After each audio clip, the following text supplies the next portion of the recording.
Breaking. Mainpuri में नेताओं का लगाता था, वहीं आज जेडीयू के राष्ट्रीय महासचिव केसी त्यागी मैनपुरी पहुंचे और पत्रकारों से की वार्ता। वहीं उन्होंने कहा कि पिछली सरकारें जो चलती थी उसमें इस तरीके का भ्रष्टाचार और अनैतिक सिस्टम नहीं होता था। वहीं इस समय बीजेपी नहीं, मोदी की पार्टी के रूप में काम कर रही है हर तरीके से। वही विदेश यात्रा को लेकर बोले, इस मामले में बीजेपी से ही पूछा। वहीं उन्होंने कहा, राहुल गांधी जो पद यात्रा कर रहे हैं, हमेशा से ही जिन लोगों ने पद यात्राएं करें उससे हमेशा जनता को फायदा हुआ है।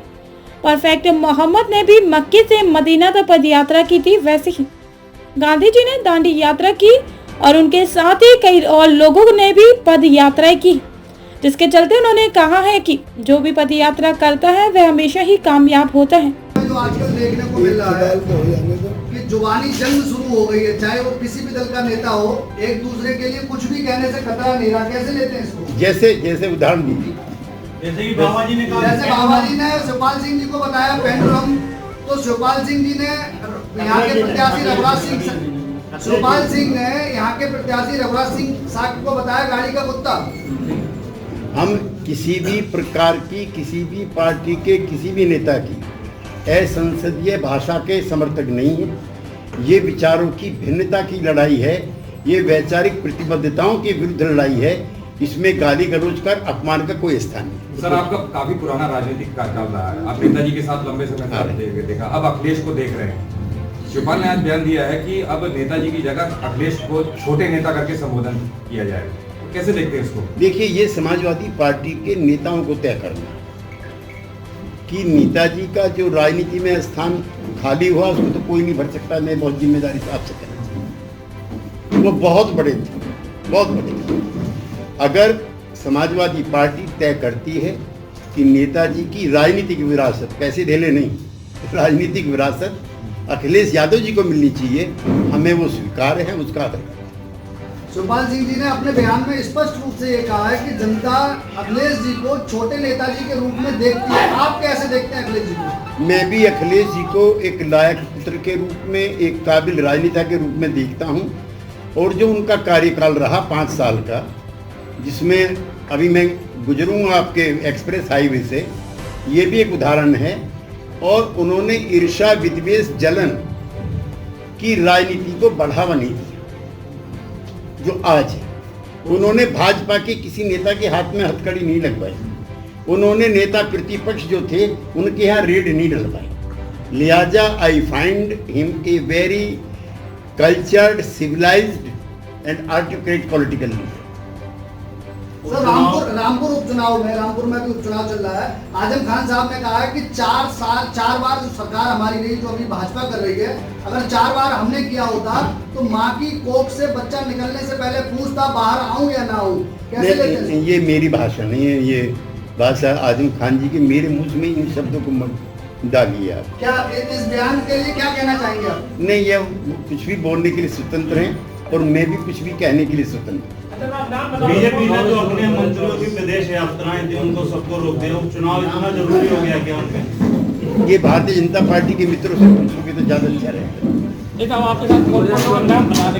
मैं सभी वैचारिक प्रतिबद्धता है, हम उस साइड से एग्री करते। लिहाजा मैनपुरी की जीत हमारे लिए बहुत जरूरी भी है और बहुत मायने वाली भी।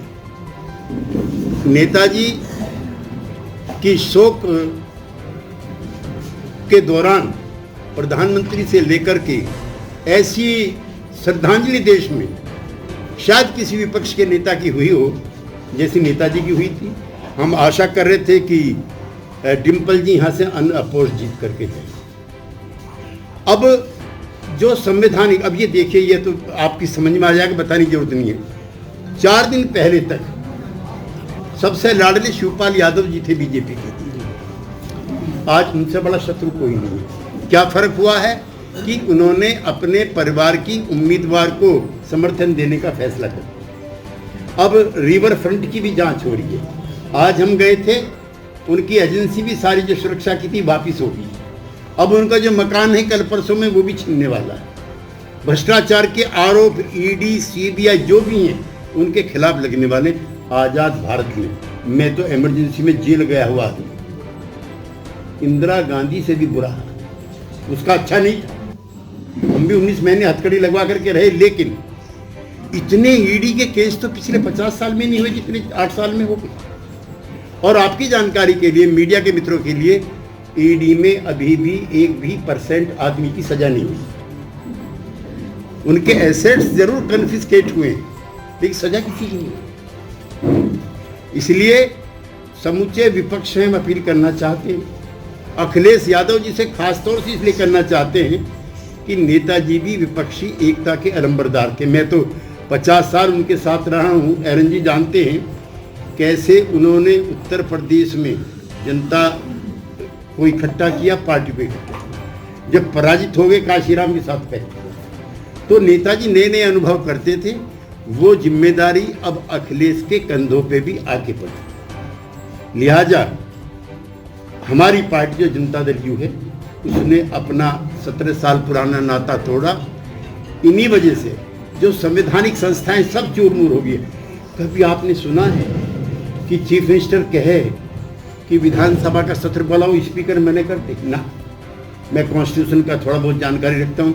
क्या कभी ऐसा हुआ है कि गवर्नर मुख्यमंत्री की बात मानने से मैंने कर दे? एक उदाहरण मुझे आप बताइए, क्या ऐसा दल बदल कभी हुआ है? अब मैं गया था कांग्रेस पार्टी को सपोर्ट करने के लिए शिमला में।